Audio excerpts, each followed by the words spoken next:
The number one way to get HIV is through a committed monogamous relationship, because everyone thinks they're in a monogamous relationship.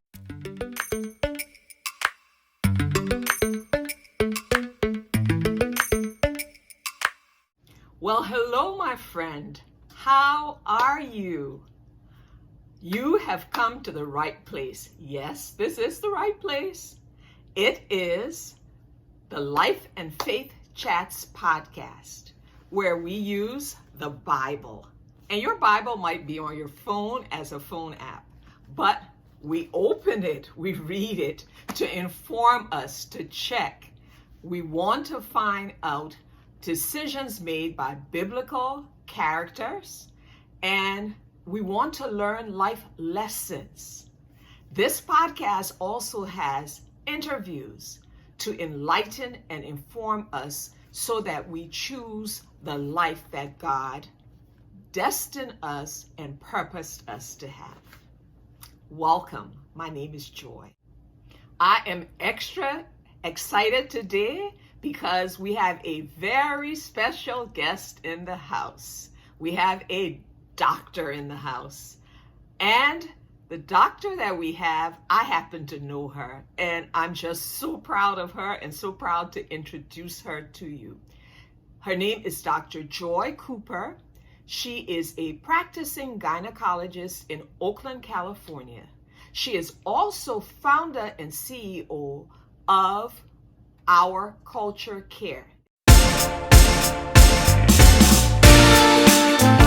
Culture Care is a telemedicine startup, meaning we're a very baby company out in California where we're connecting Black women with Black physicians, because we know that Black doctors actually improve outcomes in Black patients. And so how can we connect Black women with Black doctors so they can feel like they can really get the information that they need and make the decisions they need to and be convinced to live their best life?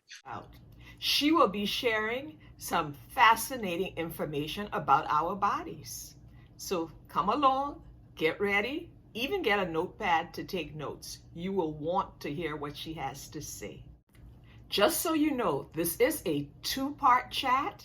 But before we meet this very special person, I would like to read from Ecclesiastes 7:19. Wisdom makes the wise man stronger than 10 rulers in a city. So we're seeking wisdom from someone who can help us. Welcome, Dr. Cooper. We're so happy to have you. Happy to have you. Thank you. Dr. Cooper will be sharing some valuable life lessons with us, valuable information. And we're going to start from pre-adolescence and go straight through the gamut to perimenopausal or perimenopause. The first question that I have for a pre-adolescent girl or an adolescent girl is, when do you begin taking them to see a gynecologist, or do they remain with their pediatrician? And if so, for how long? I was blessed with sons, so please enlighten us. Pediatrician is your main go-to person. You probably wouldn't see a OBGYN or probably even a pediatric adolescent gynecologist unless something goes wrong. So typically they deal with if you have abnormalities. So things that you're looking for in the pre-adolescent period is like puberty. So usually what comes first is you'll have like pubic hairs growing, underarm hair, we call that agenarche. Then you have phelarche, which is when your breast buds start kind of forming, people asking for training bras, all that kind of stuff. And then you have menarche, which is when you have your first period. And as long as those things tend to happen in that succession before age 16, usually everything is fine. If your child's getting to 16 and none of that has happened, or like around 14, 15 and none of that's happened, definitely you should have your period by 16. Then that's when you're kind of concerned that something else is, awry. And that can bring up a lot of other tests and things that can be done as a workup that a gynecologist would do, and typically a pediatric or adolescent gynecologist, because they're more in tune with the different labs that are necessary and different steps at that period. You already said it, but I have to push the question for the mother or the young lady who's on the edge. If a young lady is 14 or 15, is she still within the normal range? Please elaborate even more. Still within normal range, but 16, if you haven't had a period by 16, that's concerning. 14, 15, if you haven't had any like growth under your arms or, pubic hair growth or haven't had any breast buds, those are more concerning because it's a succession. So you might be able to get a head start because, then your period's probably definitely not going to come by 16 if you haven't had those come by 14, 15.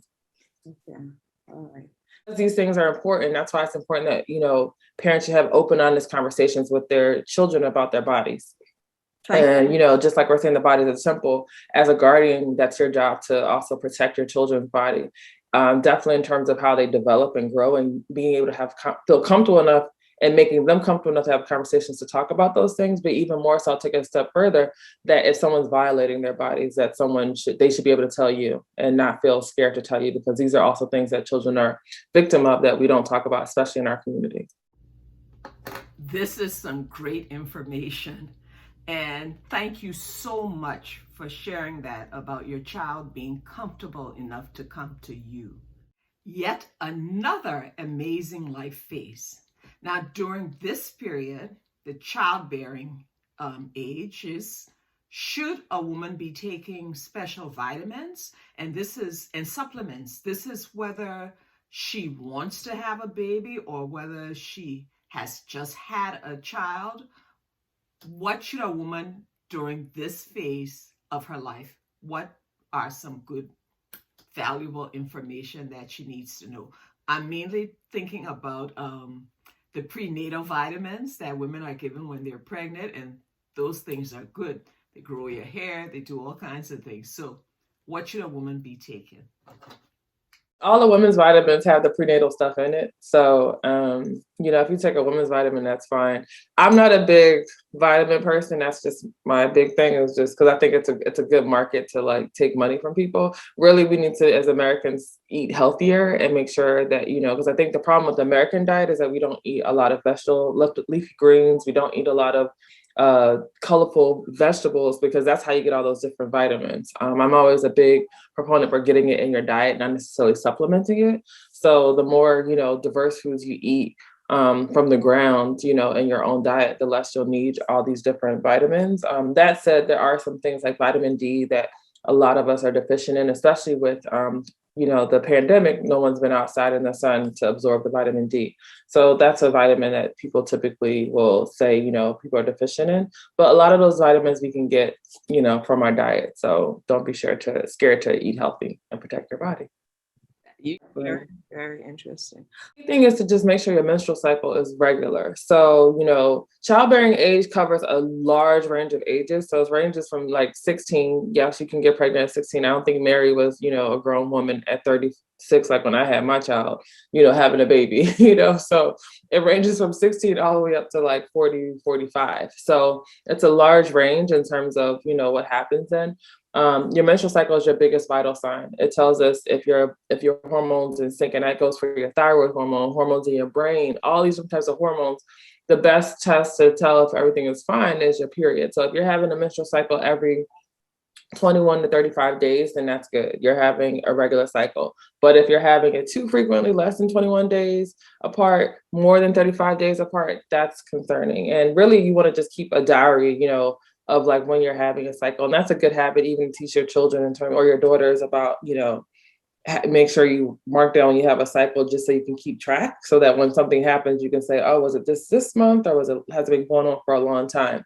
And so if you have 1 month that is kind of out of whack, that's not scary. It's more so like a pattern. If you have a pattern like, well, I never get periods on time, or I'm always having heavy bleeding, those are reasons to come crawling to the doctor like, hey, help, something's wrong.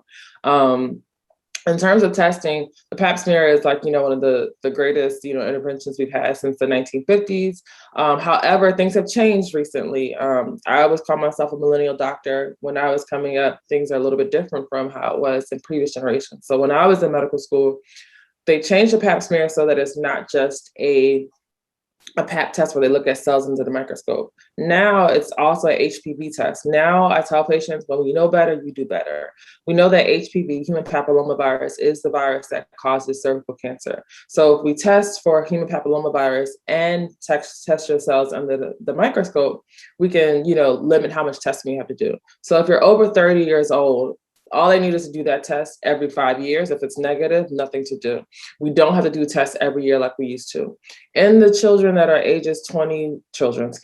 adults that are ages 21 to 29, we actually test every 3 years, and we don't necessarily use the HPV test because we know that women in their 20s will have more exposures to HPV potentially. And just to go back to the adolescent age group, the HPV vaccine is here. And I know, it's a very crazy time for vaccines, but that vaccine is better the HPV vaccine you want to get before you've had sex, because then we protected you before you've been exposed to HPV. I know it's very controversial because everyone seems to think that children don't have sex, that no one's having sex, but people have sex and you want to make sure you get protected before you have sex. So honestly, from ages 9 to 26 is actually when you want to get that vaccine. It's actually been now approved to take up until age 45 for people who still want to get it. But it's important that, we do the first line of defense. We can't control who our partners have been with beforehand or whatever, or during, because that's another thing. People don't act like people don't cheat. People cheat. So, the HPV is something that, can cause cancer. You want to prevent it at all costs. And so I really encourage people to get that vaccine because, that's also protecting you not only from cervical cancer, but abnormal pap smears, which can cause other added stress.